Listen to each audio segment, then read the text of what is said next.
जय हिंद। मेरा नाम हर्ष पोद्दार है। मैं बीड़ जिला का पुलिस अधीक्षक हूँ। आज 29 मार्च को पूरे भारत में जो बंद लगाया गया है कोरोना वायरस को लेकर के, उसका 9वां दिवस है। हमें मालूम है कि बंद के वजह से आम लोगों में विविध प्रकार के कई प्रकार के असुविधाएं हैं, लेकिन मैं चाहता हूं कि आप ये याद रखें कि ये बंद आपकी सुरक्षा के लिए लगाया गया है, आपके परिवार वालों के लिए लगाया गया है। प्रशासन को इससे कोई खुशी नहीं मिलती है कि आपके जीवन में किसी प्रकार का असुविधा पैदा करे, लेकिन ये इस वजह से लगाया गया है ताकि आप सुरक्षित रहें, आपके बाल बच्चे सुरक्षित रहे, आपके घर वाले सुरक्षित रहे, और इसी वजह से प्रशासन को ये कठोरता अपनानी पड़ी है।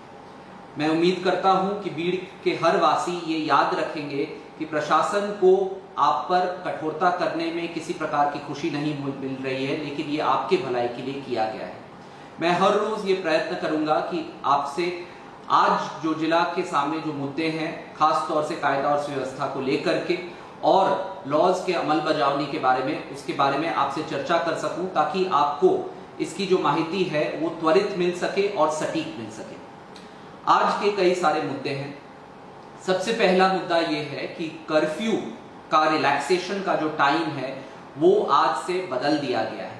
आप लोगों को शायद अब तक मालूम चल गया होगा कि पहले का हमारा जो कर्फ्यू का रिलैक्सेशन टाइम था, जो कि 11 बजे दिन से लेकर के 3 बजे दोपहर तक था, उसे अब बदल करके सुबह के 7 बजे से लेकर के सुबह के 9:30 बजे तक कर दिया गया है। ये इस वजह से किया गया है क्योंकि 11 से 3 के बीच में हम ये देख रहे थे कि कई सारे लोग बाहर तफरी के लिए आते थे। अब हमारी उम्मीद है कि क्योंकि टाइम को कम कर दिया गया है और सुबह कर दिया गया है, तो वही लोग बाहर निकलेंगे जिन्हें बहुत ज्यादा जरूरतमंद हो या फिर जिन्हें बहुत अहम काम है। दूसरा मुद्दा जो है, जो कि आज पूरे देश के सामने है, वो कामगारों के बारे में है, मजदूरों के बारे में है, जो कि अलग अलग जिलों, अलग अलग राज्यों में फंसे हुए हैं। ये प्रॉब्लम जो है हमारे बीड़ जिला में भी है, खास तौर से उस्तोड़ कामगारों को लेकर के। इसके बारे में राज्य शासन की जो पॉलिसी है वो बहुत क्लियर है। जो व्यक्ति जिस जिला में अभी है उसे वहीं रहना है, और वहां का जिला प्रशासन जो है वो ये प्रयत्न करेगा कि उनके रहने का, उनके खाने का जो प्रबंध है वो जल्द से जल्द किया जाए। अभी हमारे जिला में तकरीबन 120 से 130 लोग हैं जो कि फंसे हुए हैं, और प्रशासन ये प्रयत्न कर रही है कि स्कूल्स में उनके लिए प्रबंध किया जाए कि ताकि वो खा सके और वो रह सके जब तक कि ये बंद की स्थिति चलती है। लेकिन इसके साथ साथ मैं ये भी स्पष्ट कर देना चाहता हूं कि किसी भी प्रकार के कामगारों को एक जिला से दूसरे जिला जाने की अनुमति नहीं है। कोई भी ये ट्राई न करे, ये कानूनी अपराध है और ऐसे लोगों पर बहुत सख्त कार्रवाई की जाएगी। इस समय बीड़ जिला के सब बॉर्डर्स वो सील कर दिए गए हैं और कोई भी व्यक्ति इधर से उधर नहीं आ सकता है। जो जहां है इस वक्त वहीं रहे और वहीं का प्रशासन उनके लिए प्रबंध करेगा।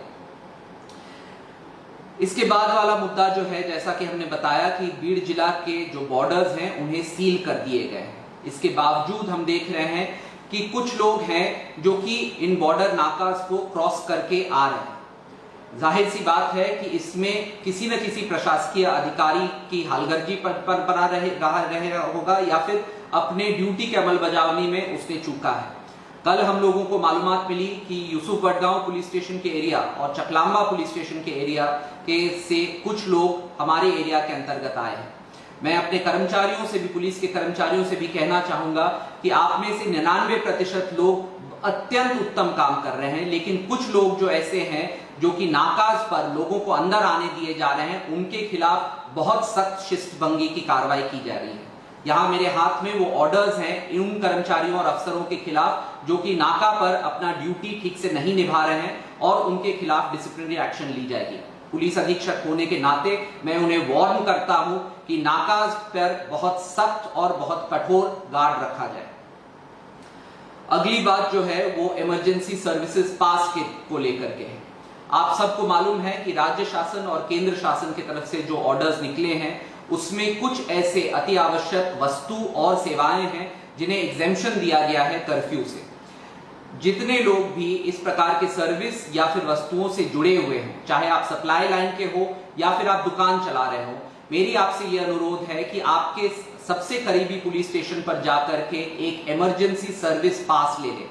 ये पासेस जो है वो हर पुलिस स्टेशन पर अवेलेबल है, और इंश्योर करिएगा कि जब आप पास ले रहे हैं उस पर आपका पूरा नाम, पता और वहां के थानेदार का सिग्नेचर और सिक्का रहना चाहिए, तभी ये पास जो है वो वैध है। इसके लिए ऑर्डर्स ऑलरेडी पूरे सब थानेदारों को दे दिए गए हैं। अगला मुद्दा है पेट्रोल और ईंधन को लेकर के। माननीय जिलाधिकारी ने जो ऑर्डर्स पास किए हैं उसके मुताबिक पेट्रोल और ईंधन सिर्फ उन लोगों को प्राप्त हो सकती है जिनके पास ये इमरजेंसी सर्विसेज पास है। पेट्रोल पंप्स को ये निर्देश दिया गया है कि अगर कोई व्यक्ति आपको इमरजेंसी सर्विस पास दिखाता है तभी उन्हें ईंधन दे, वरना न दे। पेट्रोल पंप्स को भी मेरी सख्त वार्निंग है, अगर आप किसी को ईंधन बिना पास देखे हुए देते हैं तो आपका पंप सील हो सकता है और आप पर कानूनन गुनाह भी दाखिल हो सकता है। अगला मुद्दा है कर्फ्यू रिलैक्सेशन के दौरान हम लोगों का ये प्रयत्न रहा है कि बीड़ के जिला के जितने बड़े बड़े शहर हैं, जैसे कि बीड़, अंबेजोगाई, परली, गेवरई, अष्टी, माजलगांव, ये सब जो बड़े शहर हैं इन्हें विविध भागों में बांटा गया है। जब इन्हें बांटा गया है तो ये ख्याल रखा गया है कि हर भाग में, शहर के हर भाग में सब्जी, किराना, दवाइयां, हॉस्पिटल्स, डॉक्टर्स अवेलेबल रहे। इस विभाजन के वजह से कोई भी व्यक्ति को शहर के एक भाग से दूसरे भाग में जाने की आवश्यकता नहीं है। आप जिस भाग में हैं उसी भाग में हर प्रकार की सेवाएं उपलब्ध रहेंगी। इसके साथ साथ जिलाधिकारी ने यह ऑर्डर पास किया है कि कर्फ्यू रिलैक्सेशन के दौरान कोई भी व्यक्ति 4 चाकी गाड़ी या फिर 2 चाकी गाड़ी या त्रिचाकी गाड़ी पर बाहर न निकले। ये ऐसे वाहनों का, चाहे वो टू व्हीलर हो या 4 व्हीलर हो या 3 व्हीलर हो, इनका जो यूज है वो कंप्लीटली वर्जित है। कर्फ्यू रिलैक्सेशन के दौरान 7 बजे से 9:30 बजे के बीच भी आप मोटरसाइकिल्स या गाड़ियां लेकर के बाहर नहीं निकलेंगे। आप जहां जाएंगे वहां पर पैदल जाएंगे। ये इस वजह से किया गया है ताकि पब्लिक स्पेसेस पर भीड़ की जो जमाव है वो कम से कम रहे। अगला मुद्दा है मेडिकल इमरजेंसी को लेकर के, अगर आपको जिला से या तो बाहर जाना है या फिर अंदर आना है, इसके लिए भी प्रावधान किया गया है। एसपी ऑफिस में कर्फ्यू हेल्प सेल एक बनाया गया है जिसके अधिकारी एपीआई खटकल है। अगर किसी मेडिकल रीजन के वजह से या फिर खुदा न खास्ता अगर आपके परिवार में किसी की मौत हो जाती है और आपको ट्रैवल करना आवश्यक है जिला के बाहर, तो आप एपीआई खटकल को कॉल करके एक पास ले सकते हैं जिसके जरिए आप बीड़ से बाहर जा सकते हैं या वापस आ सकते हैं। लेकिन ये पासेस सिर्फ एक्सट्रीम सिचुएशन में ही दिए जाएंगे, मतलब कि कंप्लीटली इमरजेंसी सिचुएशन में ही दिए जाएंगे। ये पास ऑब्टेन करने के लिए आप बीड़ कंट्रोल रूम कॉल कर सकते हैं जिसका नंबर 100 है या फिर 1091 है, और एपीआई खटकल को आप उसके मोबाइल पर कॉल कर सकते हैं। उनका नंबर है 9921070690 और दूसरा नंबर है 8275042143। आखिरी में जो मुद्दा है वो कर्फ्यू के भंग होने के बारे में है और अफवाहों फैलाने के बारे में है। जब से ये कोरोना वायरस वाला सिचुएशन आया है, बीड़ पुलिस ने सैकड़ों गुने दाखिल किए हैं उन लोगों के खिलाफ जो कि इस क्राइसिस के सिचुएशन, इस आपातकालीन सिचुएशन को इस्तेमाल कर रहे हैं समाज में गलत मैसेजेस फैलाने के लिए या फिर अफवाह फैलाने के लिए। इनके खिलाफ भारतीय दंड विधि के कलम 505(2) के तहत सख्त गुना दाखिल किया जा रहा है जिसमें कि 3 साल की सजा है।